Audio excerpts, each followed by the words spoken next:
तो तकरीबन 40 साल हो गए मेरी मजलिसों में। इन 40 सालों में कभी इतने शिया नहीं हुए जितना इस साल मेरी मजलिसों में लोग शिया हुए हैं।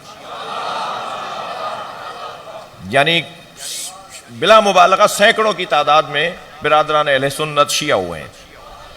अब लाहौर मजलिस पढ़ने गया हूं, एक साहब मजमे में खड़े हो जाते हैं, हुजूर मैं फैसलाबाद से आया हूं, आपका इश्तहार देखा था, आप लाहौर आ रहे हैं, आपको मैं सुन सुन के शिया हो गया हूं, कलमा सुन लीजिए। तो फिर हम उनसे कहते हैं भाई क्यों शिया हुए हो?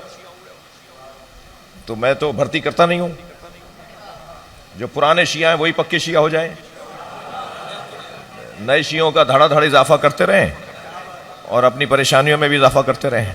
तो बाकायदा मैं पूछता हूं कि भाई क्या मतलब है, और फिर जब ये आया हो जाता है कि नहीं ये तो जिससे भी मैंने पूछा कि भाई क्यों शिया हो रहे हो, तो मैं उससे एक जवाब कहता हूं भाई खुदा के वास्ते हमारी वजह से शिया नहीं होना, हमारा हाल अच्छा नहीं है। चले मैं सीगा मुतकल्लिम वाहिदा कर, मेरी वजह से शिया नहीं होना, क्योंकि आप में से कोई नाराज होने का मुझे अंदेशा है, मेरी वजह से शिया नहीं होना, मेरा हाल अच्छा नहीं है। तो मैं जब उनसे पूछता हूं भाई क्यों शिया, मेरी वजह से तो नहीं हो रहे, तो कहता नहीं। एक ने तो ऐसा हसीन जवाब दिया जो मैं आपको सुनाना चाहूंगा। माइक हमने उसे पकड़ा दिया था, 4-5 जवान थे जो साथ आए थे, देवबंदी फैमिली के थे। तो उसने माइक लेकर कहा कि मैं शिया हो रहा हूं अजमत अली और सब्र हुसैन की वजह से।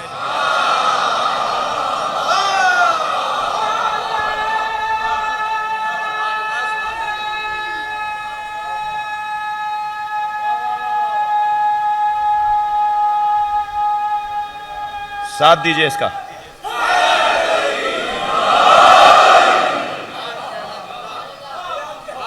तो मैंने बहुत सोचा कि आखिर इसी साल इतने लोग क्यों शिया हो रहे हैं और मुझे ही ये इनाम क्यों मौला अता कर रहे हैं।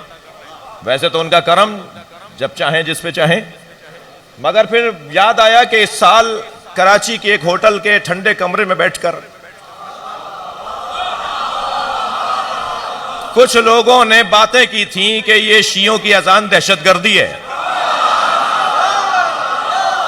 तुम जिस अजान को दहशतगर्दी कह रहे थे वो अली का कलमा तुम्हारे घरों में चला गया। लब्बैक या हुसैन,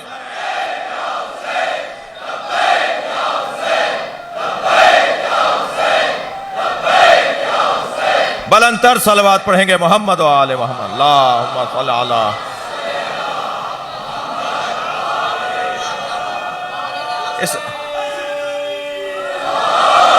इस जिक्र को रोका नहीं जा सकता। अब कसौटी क्या है, हमारी वजह से शिया ना हो भाई, हमारा हाल अच्छा नहीं है। एक साहब कहने लगे सारी बातें समझ में आ गई फलां साहब को, जिनके क्लिप्स बहुत चल रहे हैं, सारी बातें समझ में आ गई, शिया क्यों नहीं होते? मैंने बेसाख्ता कहा तुम्हारी वजह से नहीं होते। कुछ मुझे अपने हालात अच्छे करने होंगे। जब हम अपने हालात अच्छे कर लेंगे तो लोग दरवाजे पे खड़े हैं, अंदर आने को मैं रोक रहा हूं।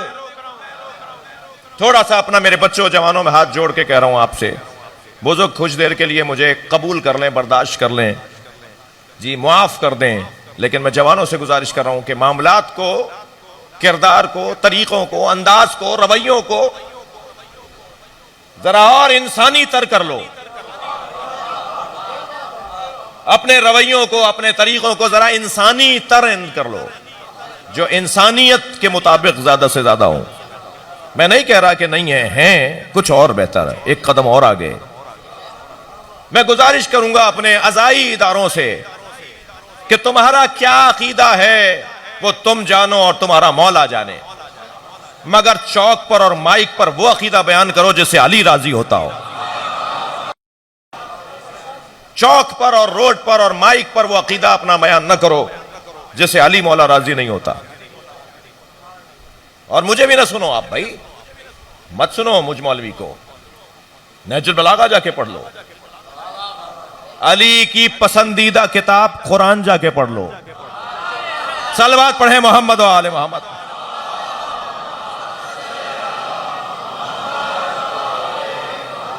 मौला के नाम पर, खुदा के वास्ते, अली के वास्ते, अली के नाम पर अली से लोगों को दूर नहीं करो।